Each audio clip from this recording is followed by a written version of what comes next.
As you please.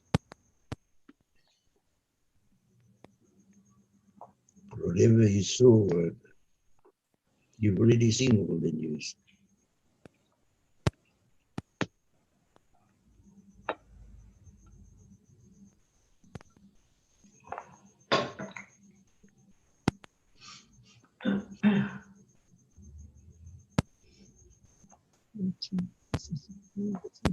Hi, everybody. I just sent a link to YouTube in the chat, and I'm going to ask if you don't mind about, let's get 10, 15 people just to go watch on YouTube. It's the exact same thing. You'll just see it through YouTube instead of Zoom. So leave this group. Okay. Now I'm hearing myself. 1 second.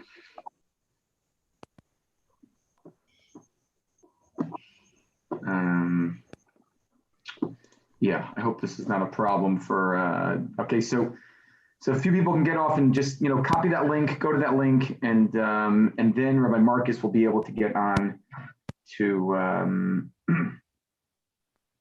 to our group here, okay?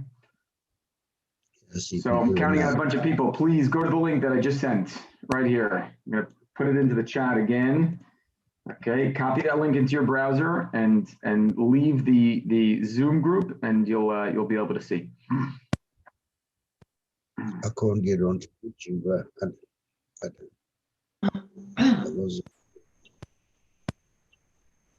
Okay. Okay, a few more people can please, yeah. Okay, copy that link, copy the link, take into your browser, and you can watch it on YouTube Live. It should work.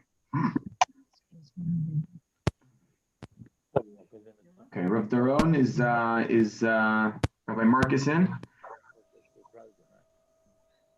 Yeah, I just asked him to join. So it's on YouTube Live. That's where I should be directing people. Yeah.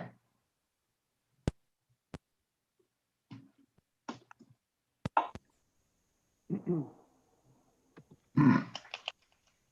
check that he's joining us. Went up to 100 again. Okay. I'm gonna ask about 10, 15 people. If you're not sure if you should do it, you should do it. Take the link, copy the link that I just sent in from YouTube.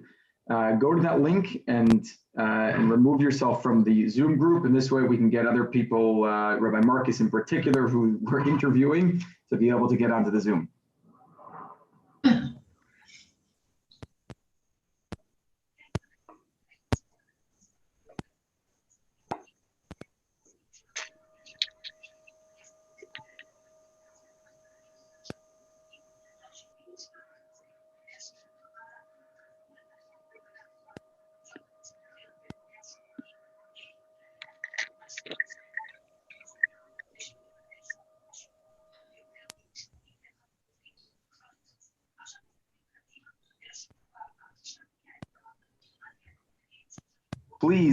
Please follow this link, and we need about another 10, 15 people to leave the group and watch on YouTube instead of watching on Zoom.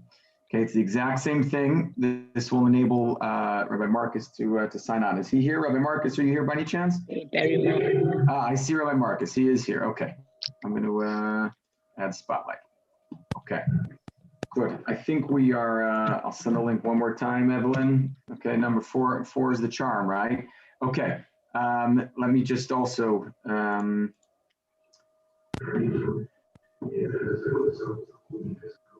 okay, 1 second.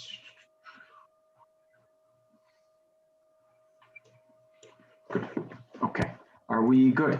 Can everybody see and everybody hear? Just thumbs up if you could hear and you could see. And okay, fantastic. We're gonna get this show on the road. I want to first of all welcome everybody to, let me put on the recorder before I forget. So Erev Tov L'Kulam. It's great to see you all. What an unbelievable group we have here. We have over 130 people watching at this point live, and this is very exciting. I want to welcome everybody to Kehilat Shiftei Yisrael's Zoom platform, Erev Tov L'Kulam.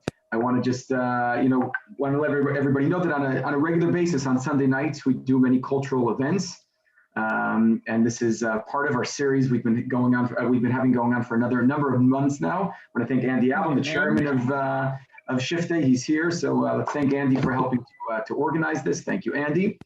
And let's get the show on the road. We have two very distinguished guests that I want to introduce everybody to, although I reckon that everybody here knows our distinguished guests very well. So I'll first introduce myself. My name is Rabbi. I'm privileged to serve as the Rabbi of Kilat Shiftei Yisrael in Ra'anana.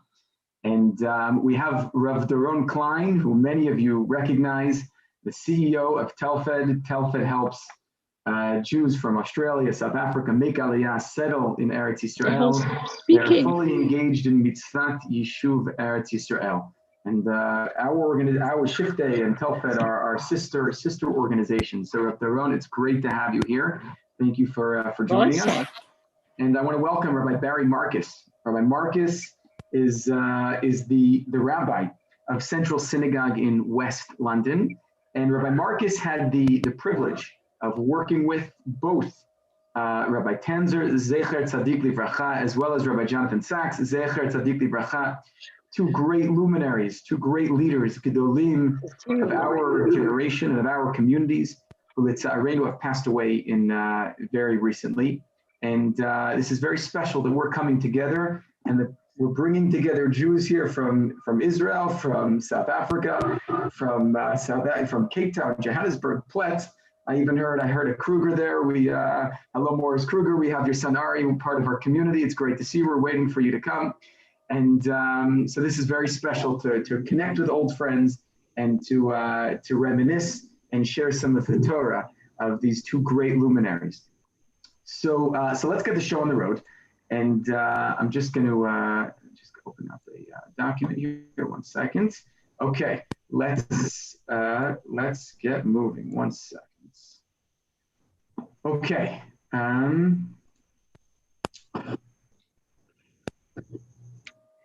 Good. Okay, so Rabbi Marcus, let's great to have you here. Can you please tell us a little bit about your background and how you ended up working both with Rabbi Tanzer and with Rabbi Sachs? I'm going to unmute you 1 second. Ask me.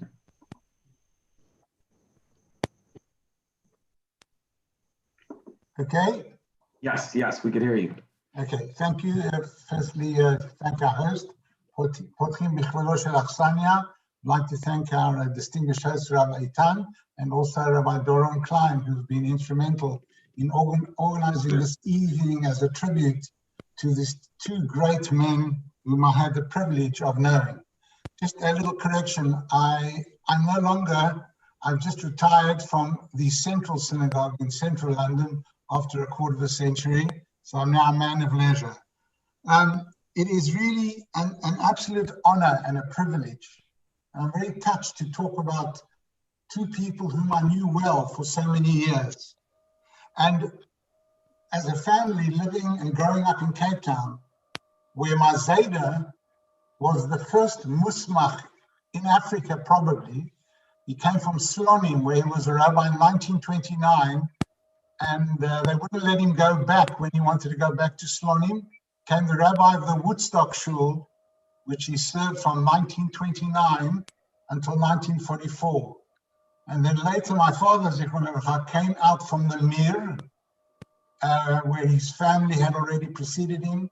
And he was a rabbi for over half a century in Cape Town in the Friedrich Shul. So coming from a long background of rabbis, and my older brother Shlomo is a rabbi in Ra'anana, also retired. We had the privilege as children, as Bein Azmanim, July time, Elul time, of having the most unbelievably wonderful visitors, particularly Harav Yosef Kahneman. The Ponevezher Rov was a regular visitor to our home because he was my Zayda's Chavrusa. He studied with my Zayda. And very often, the Mira Rosh Hashiva, first Reb Chaim Finkel Zatzal, and then later Reb Benish, also used to come to Cape Town to collect funds for the yeshivot. So there were times when we had in our small little flat these two great Gedolei Israel, these two real great leaders of Israel. So I know, and I've learned from a young age, to recognize and to be appreciative of having the opportunity to be and to see some really wonderful, great people. And having said this as a preamble, I feel so honored that I can speak about two great rabbis whom I had the privilege of knowing. I came back from Israel in 1975 to Johannesburg, where the late Chief Rabbi Bernard Casper asked me to be his assistant rabbi. And that's when I met Rabbi Avraham Tanzer, Zichron Livracha. We got friendly. We met at Rabbinical Association meetings, and he asked me to join the staff of Yeshiva College. So I taught there for quite a few years, for about 11 years, and got to know the man extremely well. You know, the COVID that we are all experiencing now has exposed how fragile life is and how material, salient, and necessary clarity and leadership is. And both these gentlemen were the most wonderful examples of genuine Jewish Torah leadership. I know we all miss the human interaction, the oxygen that strengthens our relationships with each other. But we all know that both these two wonderful personalities put chinuch, put education at the forefront of their lives, because it is the foundation of Jewish life and Jewish experience. You know, there are different kinds of pleasure. There's visual pleasure. You see a fine painting, you witness a sunset. There are gastronomic pleasures when one has tasty food. They're all good and all wonderful, but all somewhat ephemeral. But a profound thought has the ability to uplift, to touch the inner recesses of our very own being, of our neshamot. And those thoughts linger for long, and we can always revisit them. Both Rabbi Tanzer and Rabbi Lord Sachs were masters of the word that uplifted thousands and thousands of people. Working with Rabbi Tanzer, we became very friendly because he had a wonderful way about himself. He spoke to all and sundry. He treated every single person with respect. He was modest in his ways, but he was a builder, a real builder. And what he did in South Africa, specifically in Johannesburg, coming there in 1963, originally just for 2 years and stayed for over 50 years. Glen Hazel was a midbar. It was a desert until he got to work creating a genuine Jewish school, Yeshiva College. And what he built, for anyone who's been there and visited, Glen Hazel is a city. It's Ir Va'im Israel. It is an incredibly active place with so many different activities. And he welcomed all the many other organizations that came in afterwards, but many under his influence. He brought Rabbi Goldfan to come and start the Yeshiva Gdolah. So his zchut in creating institutions of genuine education is immeasurable. The thousands of students who passed through, not to mention his synagogue, which was Glen Hazel, of course, where he spoke and where he taught also. He was a man of incredible energy, but a very bright and very astute, had a twinkle in his eye, had a wonderful sense of humor, never saw him ever get angry. He was warm, he was loving and supported by Marsha and his family. And what stands in Glen Hazel today is a testament to, as we say in the Mishnah, Al Tikra Banaich Ela Bonaich, don't call them your sons, but your builders. There was a man who really built up, and we owe him so much in terms of creating a genuine Jewish presence. You know, the irony is that many, many years ago, the Jewish center was Cape Town, because that's where the harbors were, and that's where most European Litvish Yidden came into the country. And when people started going up north, you know, for the gold and the diamonds, anything Jewish was looked upon with suspicion from Cape Town, and they didn't trust anything that was done in Johannesburg. And how times have changed, where now Johannesburg is undisputably the Jewish center in the finest way, and they look on Cape Town with a little bit of suspicion. Thank you very much, Rabbi Marcus. I'd like to ask you if you could point to 3 major differences and then 3 major similarities between Tanzer and Rabbi Sachs. And from your knowledge that you have with working with both of them, I'd like you to dwell on those points, the differences, similarities. Okay. So first of all, they were both very modest people. They were almost self-effacing. And the difference is, I think Rabbi Tanzer was a builder.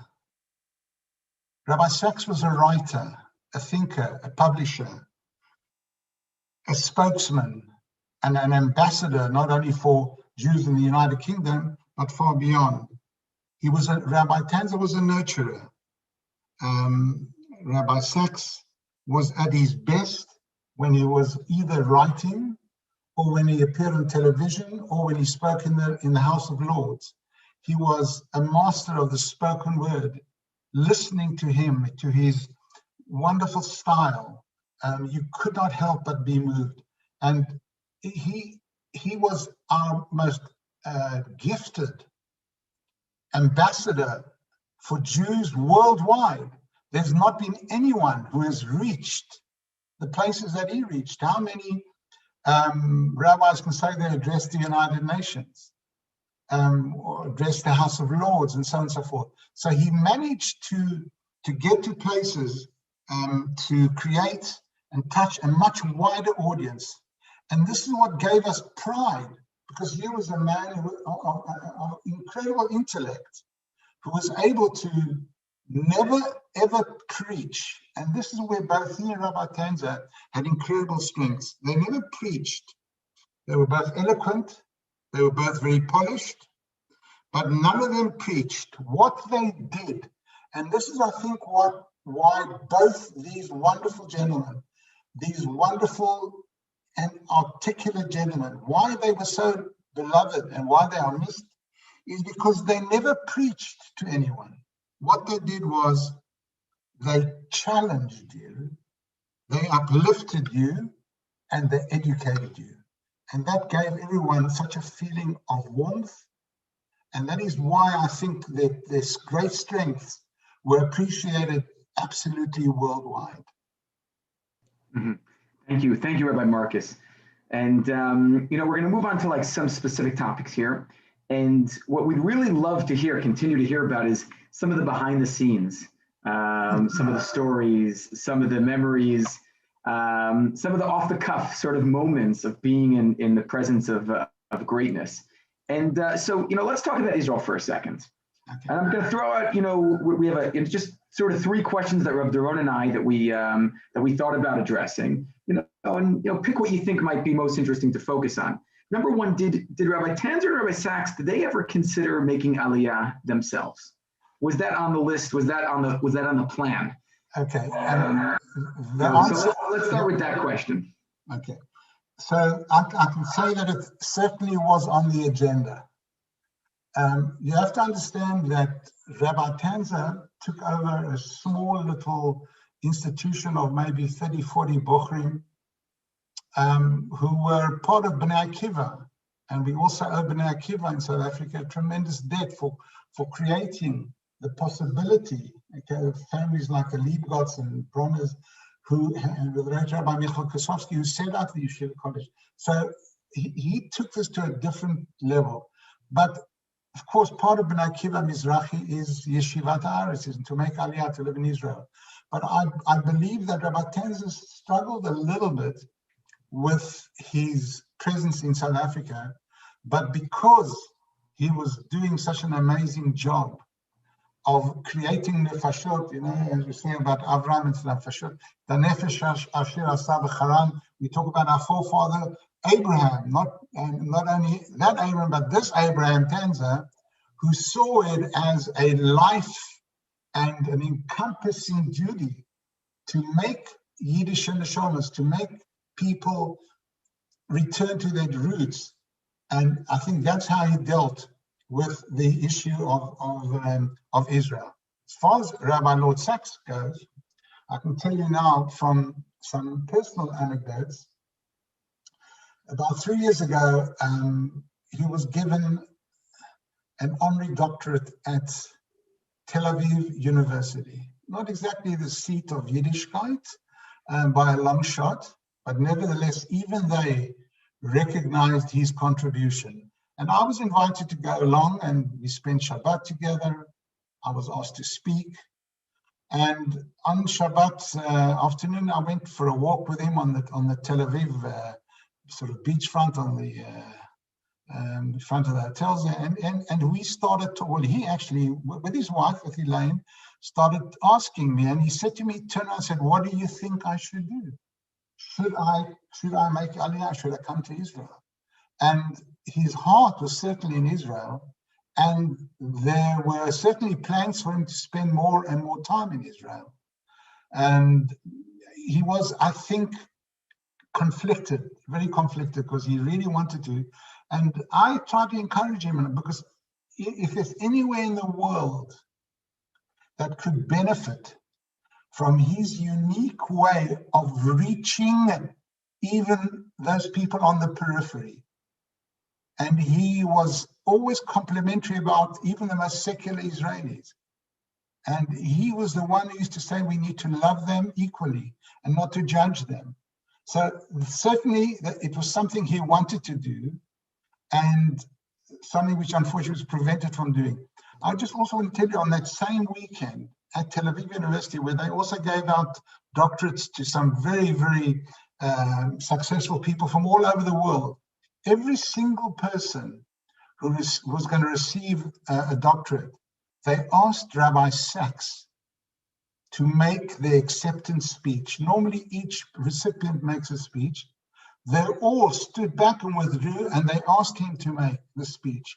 He made the most wonderful speech, and at the end, this irreligious university filled with the sort of the who's who in Israel all stood up and clapped this man for 3-4 minutes. Such was his ability to go beyond some of the borders that we impose sometimes on ourselves, some of the restrictions, some of the way we look at other people. And in this, he displayed that greatness over and over again, and certainly in the United Kingdom.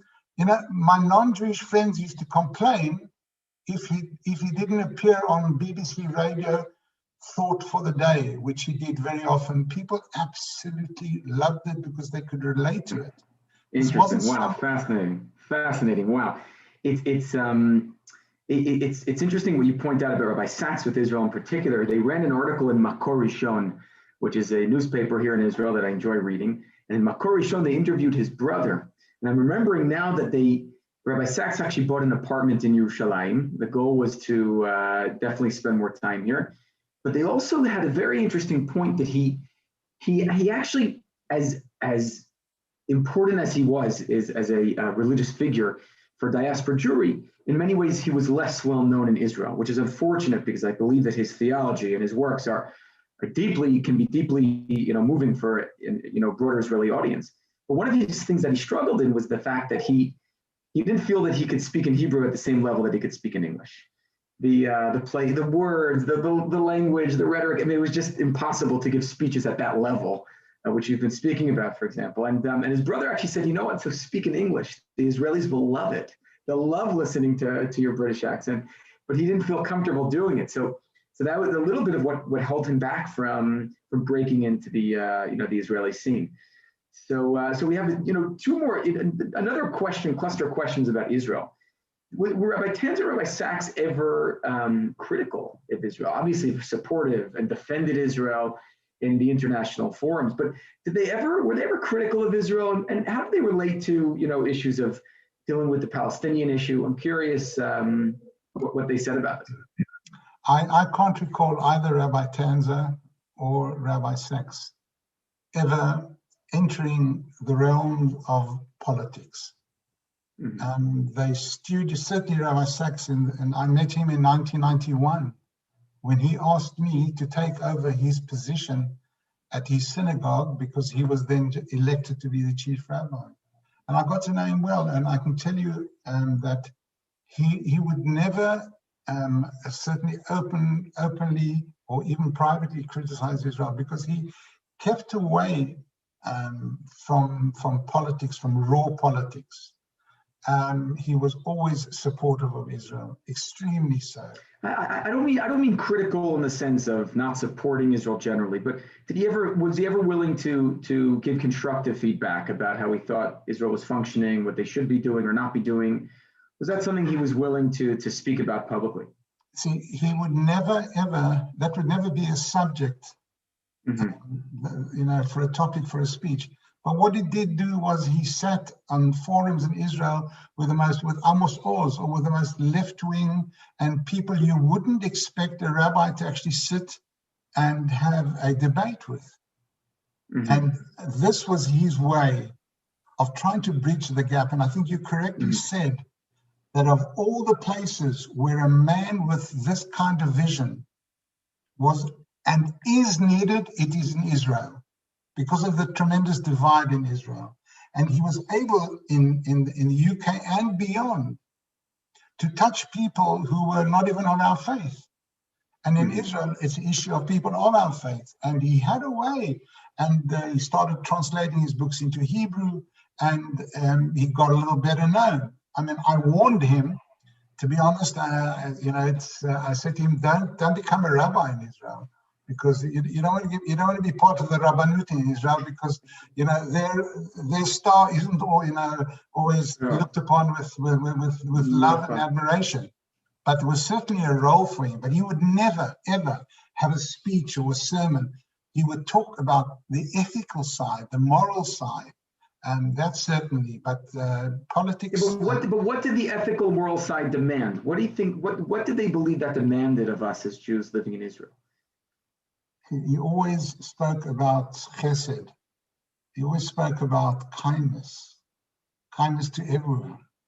So, you can infer from that what his thoughts were. But he was not somebody who wanted to be associated with any kind of political slant or political slogan. Okay, he kept very far from that, because he was somebody who didn't like broigas. He didn't like merivot. He didn't like to get involved in conflicts. He shied away very much from that, and he preferred his books and his oratory to send a much more wholesome message that transcended, perhaps petty politics. Yeah, he reckoned he had enough of petty politics being a rabbi of a synagogue. And tell me about it. Okay, we're going to move on to the next topic. All right, so I'd like to relate to education. Since I was a Talmid of Rabbi Tanzer, I studied at Yeshiva College, and that's where I got my grounding from, both in Zionism and Judaism, together with Bnei Akiva.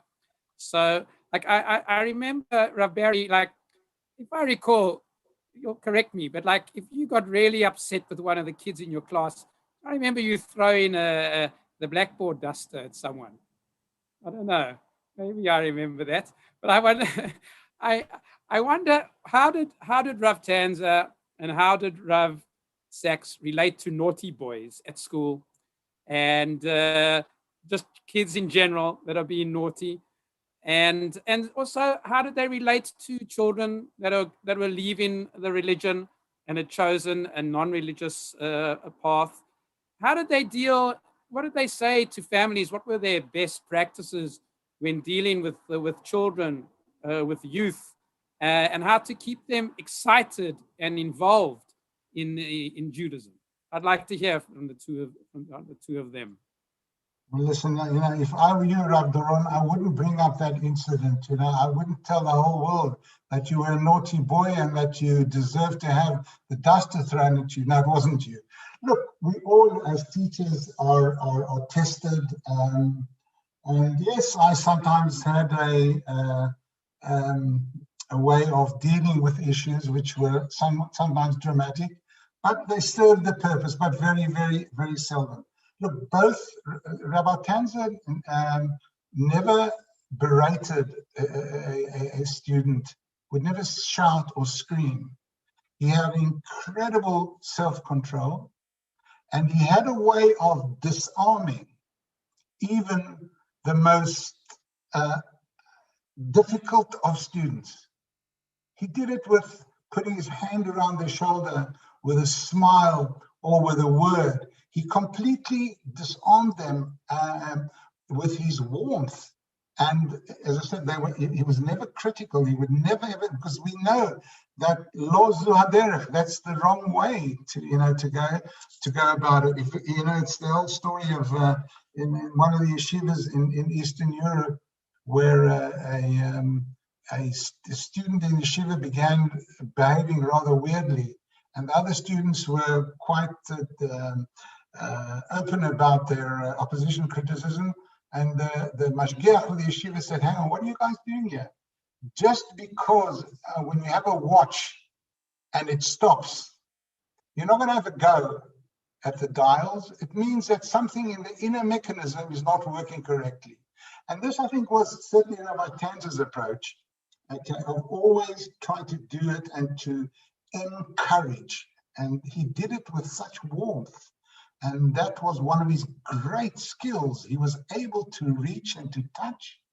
He had an incredible acumen when it came to reading human beings. And that's a real skill and a blessing. And he used that to encourage even, as I say, the most wayward of all students. Now, Rabbi Sachs wasn't involved as much as Rabbi Tanzer was in sort of hands-on education, at the time when he was the principal of Jews College. But then you're dealing with adults and so on and so forth. But again, he also, they would never preach. There was no fire and brimstone. There was, again, a challenge to you to be the best human being that you could. And that is what I believe, that is why they were both able to touch so many people. There was a genuine love of the next person. And that came through in the way he wrote, in the way he broadcast, and in the way he dealt with people.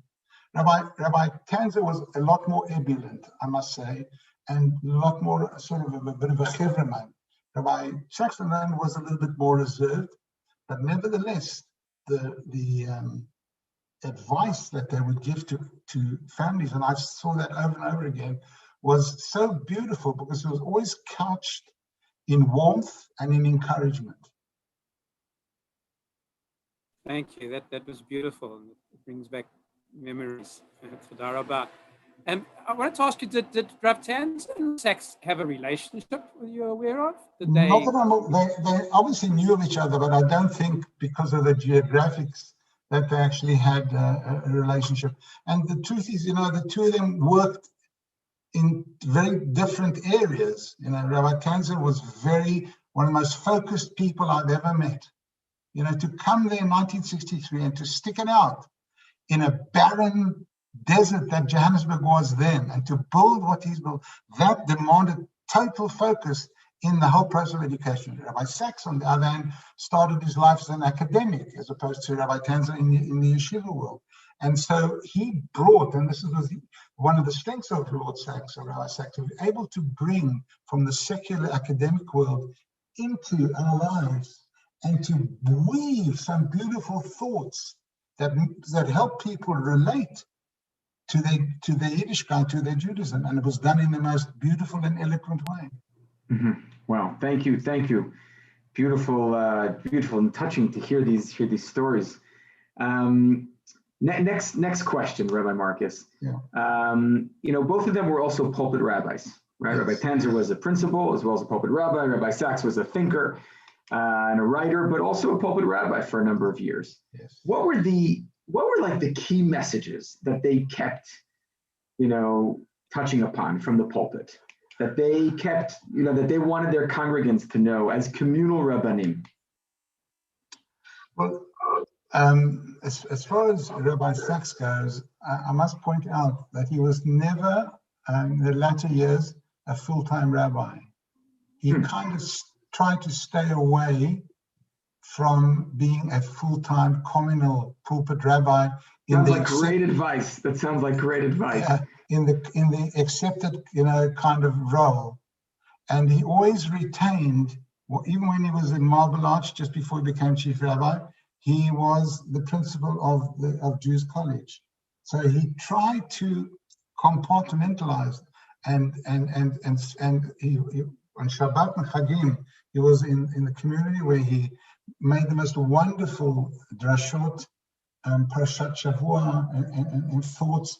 And then during the week, he was involved in educating potential Jewish teachers and rabbanim.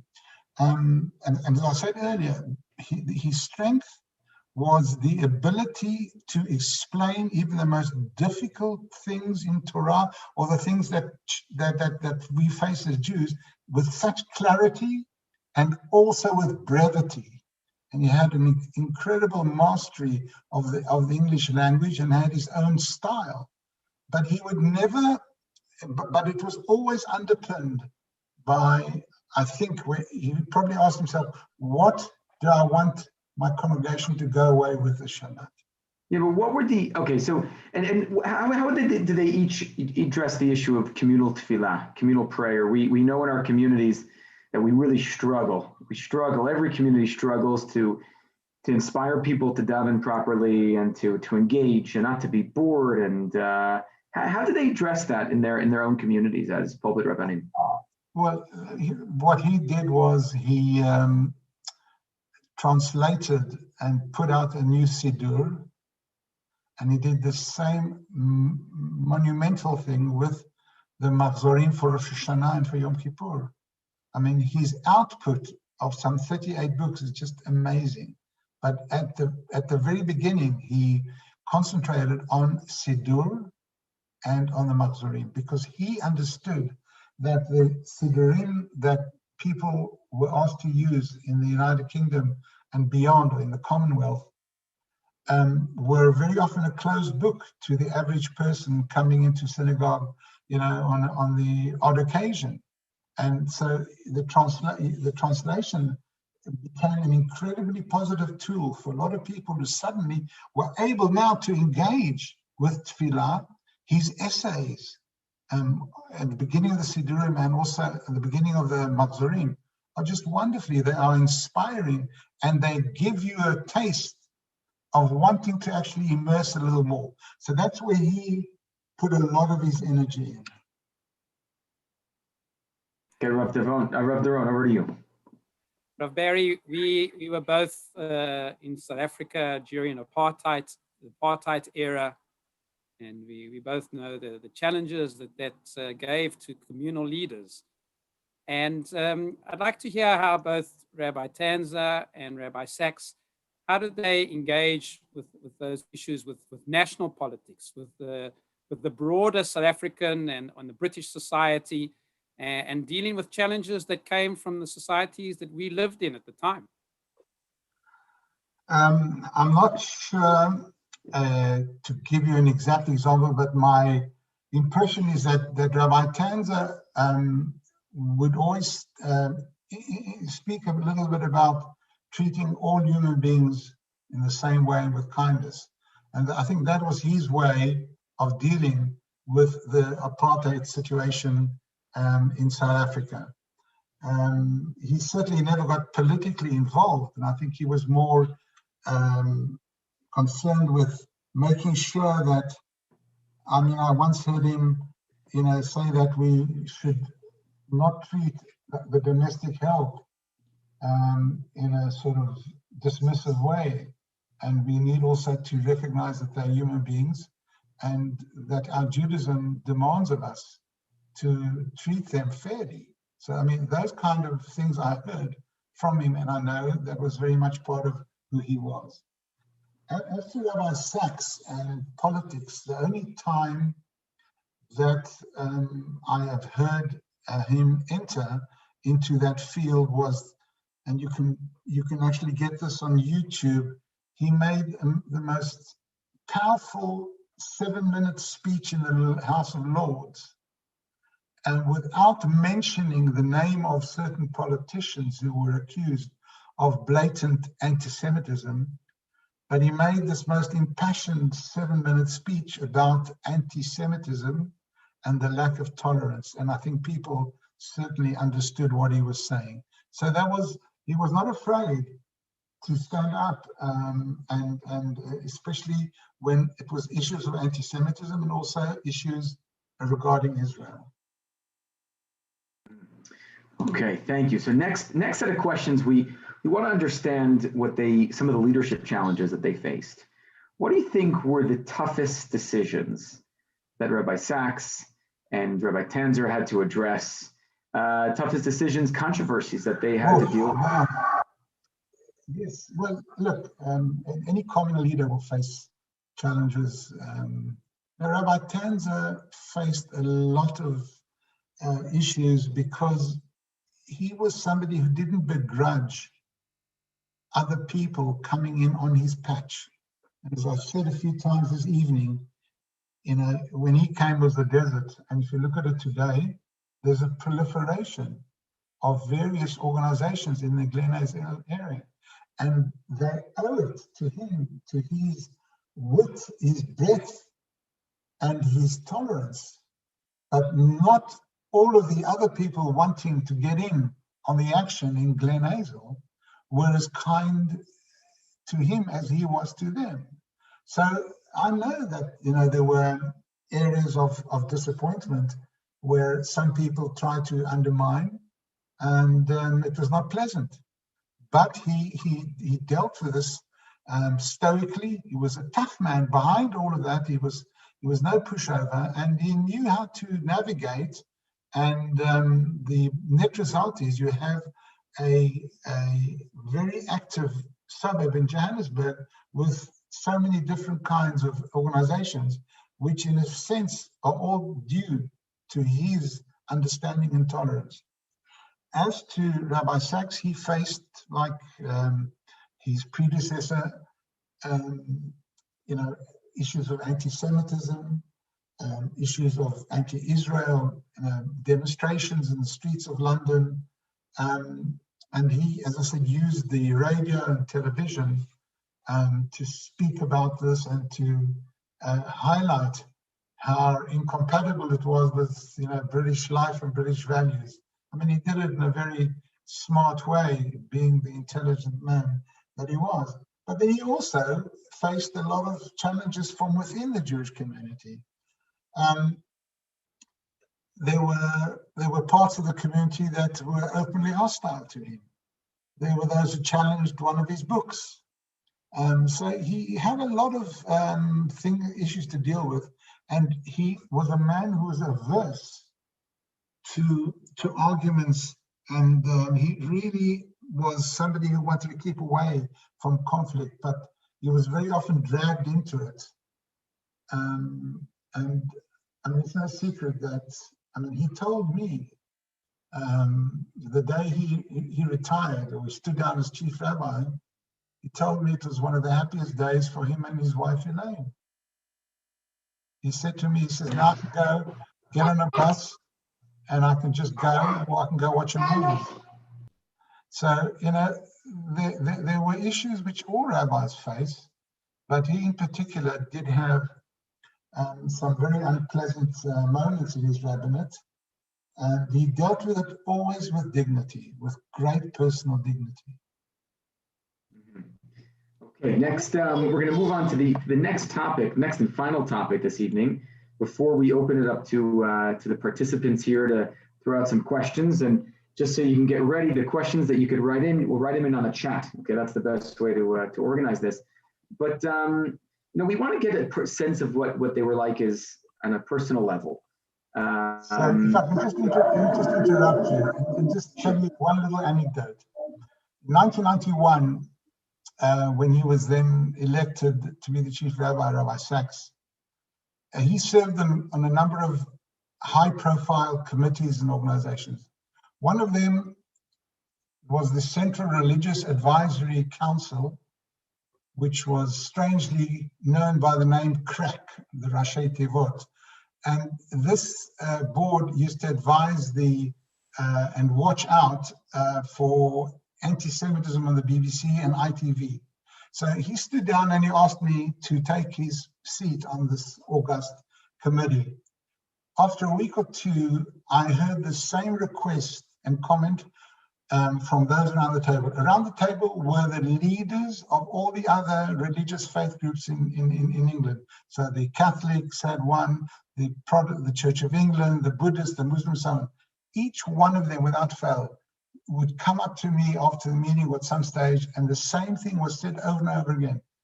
I wish we had a spokesman like you have in Rabbi Sachs. Even they recognized this man's unbelievable oratory, his intelligence, his intellect, and the ability to make a contribution beyond just your own community and your own faith. Mm-hmm. Okay, next question. Being a communal leader comes with a lot of stresses and challenges. And I'm curious, behind the scenes, how do they deal with the stress? What type of outlets did they have? Did they create for themselves to be able to live with such demanding schedules? Maybe you have some. Both of them had the most wonderful support from their wives, Marsha and Elaine, and I think Rabbi Tanzer certainly used this family. I won't say it's a refuge, but that's where I think he rejuvenated himself and recharged himself. Rabbi Sachs would disappear when he was the chief rabbi every single Thursday. You could never get hold of him. Doesn't matter who you were. Well, was he on whiskey tours in Scotland? Where would he go? He had a little shed at the bottom of his garden where he would disappear, no telephone, and that was his downtime, but that was also his productive time, and that's when he wrote. He went there and he wrote, and he spent the entire day completely away from everything, no technology, just busy writing, putting his thoughts down together. And we see the result. I mean, some 38 books plus all the many other publications. And he's, just the output is just simply amazing in today's time. One man to put out that much, but not just the quantity, the quality and the ability to deal, with issues that affect our lives. And what would they do, both of them are obviously very busy. What strategies, techniques did they have to maximize their days? What were their tricks to make a 24-hour day into a 30-hour day? So Rabbi Sachs certainly, I don't know much about Rabbi Tanzer and recreation because I don't recall him joining me on the sports field at Yeshiva College, although there is one thing I have to mention. Rabbi Klein reminded me. When I was a rabbi at Waverley, I encountered a Perez family who had a son called Lawrence, who was one of the most brilliant students I ever had the privilege of trying to teach. And I battled but succeeded in persuading the family. Yeah, what a shame he didn't play soccer or football instead, right? I know. Well, we managed to get him. Today's Rabbi Doron Perez, the CEO of Mizrahi. He was a student of mine, and I managed to. You can't win them all. You can't win them all. I know, but I went to send him to Yeshiva College, and Rabbi Tanzer was always mindful to thank me and others in public. This was one of his real wonderful qualities. But to get back to downtime. Rabbi Sachs liked to walk whenever he had free time, and he was a very, very quick walker. He was able to cover. He didn't sort of hang around. He covered quite distances, and also when he had annual leave, he would go to some far-flung place, and he would go on these hiking walks and tours, and that's how he sort of that was his downtime, and that's how he remained slim also. Mm-hmm. Rabbi Marcus, you mentioned Marcia, and we at Yeshiva Yes. College, we all remember her part that she played also in the girls' school at Yeshiva College. I'm interested to hear about the parts that the Rebbitzins played, both the public part, the private part, in their husbands' lives, and how they had the impact also on their community, and also the children. Interesting to hear about the family dynamic. And also, if you can share any, funny stories and any humorous anecdotes that you remember about the two of them. Well, look, I suppose the biggest compliment I can pay to Rabbi Tanzer and to Marsha is that my younger sister was a teacher at Yeshiva College for 40 years. I used to call her Mora Ruth. And if you want anecdotes, you really speak to her, because she was very close with Rabbi Tanzer and also with Marsha over the years. But they were a very tight unit. They were a tight unit. There was incredible support. Marsha also underplayed. I mean, she's a smart lady, and also made a contribution in the girls' school over the years. Look, like any family, they had their ups and downs, and keeping kids in line and things like that. But it was always done in the nicest possible way, with a genteel kind of hand. But I really, at the moment, I mean, I've been away from South Africa for so long, I'd find it hard to try and remember any kind of anecdotes. But also Rabbi Sachs was incredibly well supported by Elaine and by his children, especially the one daughter now who has taken on almost an educational role in her own right. And do you have any funny stories that you'd want to share with us about the two of them? Probably no. I would feel a bit uncomfortable about breaking some kind of confidences here. Yeah, I understand.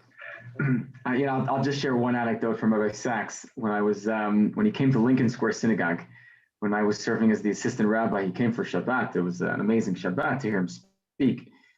And Lincoln Square at the time had built a new building, and the old building was right next to the old one. And he got up from the pulpit and he said, there's this idea that there's one Jew and two synagogues. He says, you have really fulfilled this here at Lincoln Square Synagogue in Manhattan. So he definitely had a good sense of humor. Oh, yes. So there is one anecdote which I can share. Rabbi Sachs liked football and was an Arsenal supporter. And at the time he was chief rabbi, the Archbishop of Canterbury, Lord Carey, was also an Arsenal supporter. So the two of them went together to watch a match and sat together, and both being Arsenal supporters, and were rather disappointed. They played Manchester United, and I think they lost 5-2. And then there was a comment that says, well, if the Archbishop and the Chief Rabbi sitting at Highbury watching, supporting Arsenal, and they lose so badly, I think it was 5-2 or 6-2. This is proof that there's no God. Rabbi Sachs was so quick off the mark and said, no, he says, that doesn't prove that there's no God. All it does, it proves that God is a Manchester United supporter. Okay. So we're going to open it now to the if anybody would like to ask any questions, you could post them on the chat. Just write in, and this is an opportunity to share some thoughts or some questions if you have for Rabbi Marcus, or for Rabbi Doron as well, who knew Rabbi Tanzer personally. So you can write in those questions right now. Take a minute to do it. But I will just mention, first of all, it's thank you everybody for participating in this event tonight. I really feel that this brought together Jews from around the world to celebrate and commemorate these two great Gedolim, these two great leaders who passed away the last few months and did not receive the dignified kibbutim that they should have received, being that we're living in COVID times. I do want to mention though, and I'm sure I'm speaking here for Doron as well, if anybody who's not yet living in Israel would like to give it a shot, well, you have Rabbi Doron here with Telfed, and also I'm here with Shiftay, and if you need any help, have any questions, we would be more than happy to help. If you have any questions about Ra'anana, about Israel, about Beit Shemesh, whatever it is. So I see we have a question here from Rob Katz. And he says, Rabbi Marcus, were you influenced by Rabbi Tanzer directly in your role as a leading rabbi over the years? Yes, absolutely. There's no question. I mean, I was a young rabbi when I came to Johannesburg, and I was the assistant to the late Rabbi Casper, and then started teaching at Shiva College. Of course, well, I was very much influenced by his derech, his whole way of look, it was a big school and there were a few hundred. His ability to navigate both the shul, the community, and the school, and to run it so efficiently. And the one thing, you can judge how effective he was, because the school was a place where there was warmth. It was tangible, and you could see that because people walked around with smiles. People were happy to be in that environment, led so beautifully by Rabbi Tanzer. Okay, any other questions? Okay, final chance. Okay, we're going to bring this evening to a close. Thank you everybody for participating. Thank you, Rabbi Barry Marcus, Kol hakavod, Mechiat Kapayim. Thank you for sharing your wisdom and insight and experience with us. Thank you, Rav Doron, for helping to organize this evening. Thank you to Telfed. And from Kilat Shiftei Yisrael, we wish all of you, first of all, everyone should have much hatzlacha moving forward. And I want to bless everybody with briut and nachat. Please come visit. And Bezrat Hashem, we're all going to be able to be together here in Eretz Yisrael, celebrating together the end of the COVID era. So Erev Tov l'kulam. And any parting words? Yes, I really want to thank Rabbi Marcus so much. I was a member of Rabbi Marcus's congregation in Waverley. That was in 1979. And it's just so special for me to be together with Rabbi Marcus on such a panel, and to hear his words of wisdom and to reminisce together about school days and Rabbi Tanzer, and to learn about Rabbi Sachs. And I really want to thank Rabbi Marcus for his time and putting so much thought into this evening. So Toda Rabba, Rabbi, and it's great to be in touch again after all these years. And I also want to invite everybody. We have Telfed has a number of virtual events every month. Our next one is on Sunday. That's with another ex-South African. That's Professor Manfred Green, who's the professor of medicine at Haifa University. And next Sunday at 8, he's going to be discussing the COVID vaccine, what that means for us in the long term, and what it means for Corona in the long term. So it'll be a very interesting discussion. So you're welcome to join us. Details on the Telfed website. And it's just fantastic for us at Telfed to partner together with Shiftay. It's a natural partnership here, right, to certainly on topics like these. And it's great to be here this evening. And as Rabbi Ben David said, anybody with any Aliyah questions, Klita questions, so all the South Africans and Australians, we are your address in Israel. So please be in touch with us via our Facebook page and via our website. And thank you, Rabbi. Okay, Erev Tov, thank you. I'll leave the Zoom open if anybody wants to chat with some old friends. And so Erev Tov l'kulam. כבוד לכם.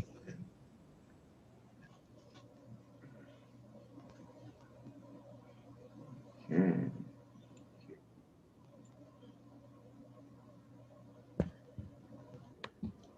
Norman who?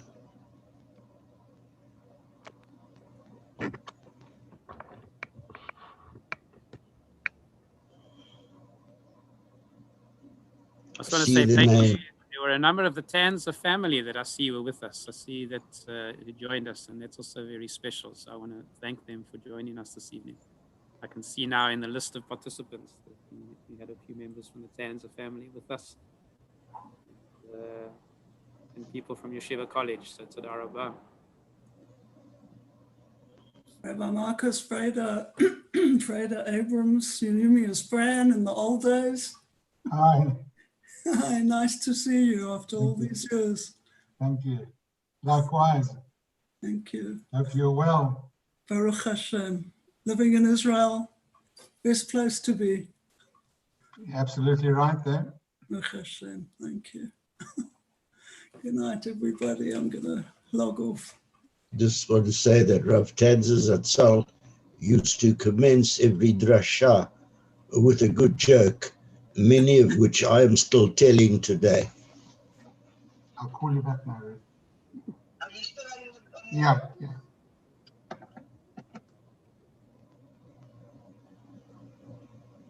True. I want to wish everybody good health and Briut Eitana. For those that are still have to come to Eretz Yisrael, we look forward to greeting you here. I'm going to sign off, and I wish everybody a Laila Tov and Kol HaKavod to Rabbi Mark. All according to the organizers, it was an excellent evening. Bye, Doron. Bye. I want to wish everybody good health. Hi, Doron. Thank you very much for organizing. Great. Thanks, Freda. Toda Rabba. I'm going to sign off, and I wish everybody a Laila Tov and Kol HaKavod to Rabbi Mark. Here's Mrs. Tanzer. Mrs. Tanzer. Yes, I saw Marcy was here, and I saw Baruch was here, and I saw some Malka Benda. Give her a Tanzer. Mrs. Tanzer.